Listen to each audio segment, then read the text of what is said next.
Mbak Sinta, sesuai dengan tugas fungsi Badan Pengatur Hilir Migas, memang kita harus membuat suatu peraturan jika itu memang peraturan yang lebih tingginya itu sudah diterbitkan. Dalam hal ini adalah peraturan presiden. Nah, peraturan presiden yang saat ini masih berlaku adalah peraturan presiden 191 tahun 2014. Sebagaimana tadi juga sudah disampaikan bahwa concern yang disampaikan oleh Pak Sugeng ada dua hal mengenai daya beli dan kemudian juga bagaimana menyelamatkan APBN. Tentunya ini berkonsekuensi terhadap apa yang harus dilakukan pengaturan lebih lanjut. Namun demikian sekarang masih dalam perjalanan bergulir mengenai revisi Perpres 191/2014. Oleh karena itu dapat kami tegaskan bahwa sampai saat ini kita belum memberikan tenggat waktu. BPH Migas nanti akan mengeluarkan suatu peraturan badan yang merupakan turunan dari revisi Perpres 191/2014. Jadi oleh karena itu sampai saat ini masih tetap berjalan seperti biasa dan itu belum diatur dan BPH belum memberikan tenggat waktunya. Demikian Mbak Sinta. Baik, Pak Tiko, ini artinya tanggal 1 Agustus nanti akan ada kemungkinan molor dong Pak? Kita semua berharap ini bisa dilakukan secepatnya gitu ya.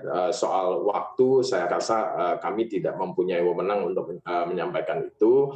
Tetapi BPH Migas berusaha untuk kalau itu peraturan nanti diterbitkan tentu peraturan turunan itu harus sudah disiapkan dan paralel ini kita juga menyiapkan itu supaya nanti betul-betul penerapannya itu tidak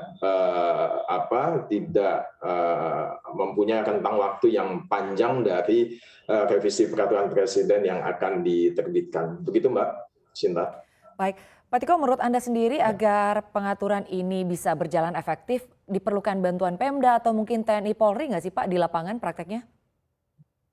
Tentu Mbak, jadi sampai saat ini pun kita memang telah melakukan koordinasi, melakukan kerjasama, mempunyai perjanjian kerjasama dengan aparat APH gitu ya, dengan Kepolisian Republik Indonesia, BPH Migas mempunyai perjanjian kerjasama. Kita tentu perlu dukungan koordinasi di lapangan untuk dalam hal pengamanan distribusi BBM tepat sasaran.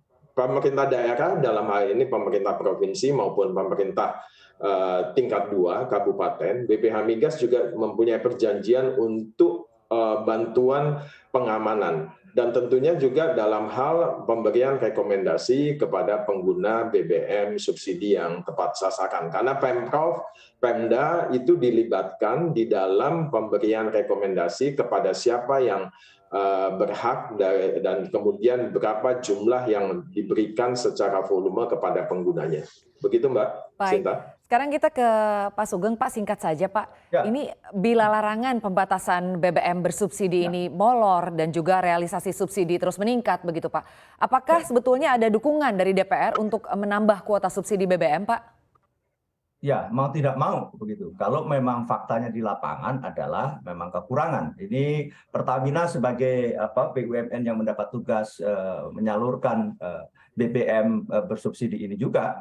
Nanti kita lihat seperti beberapa waktu lalu, kurang lebih 2 bulan yang lalu kami exercise dengan Pertamina, dengan Kementerian ESDM bahwa dengan PPH Migas juga bahwa ternyata dan itu sebetulnya sehat ya, bahwa kita ini konsumsi BBM naik, artinya kegiatan ekonomi naik dengan parameter-parameter yang bisa diukur, misalnya inflasi kita masih terjaga di tingkat 4% dan juga pertumbuhan ekonomi sampai 5,2%, itu artinya sehat karena apa? BBM adalah bagian integral dari kegiatan ekonomi.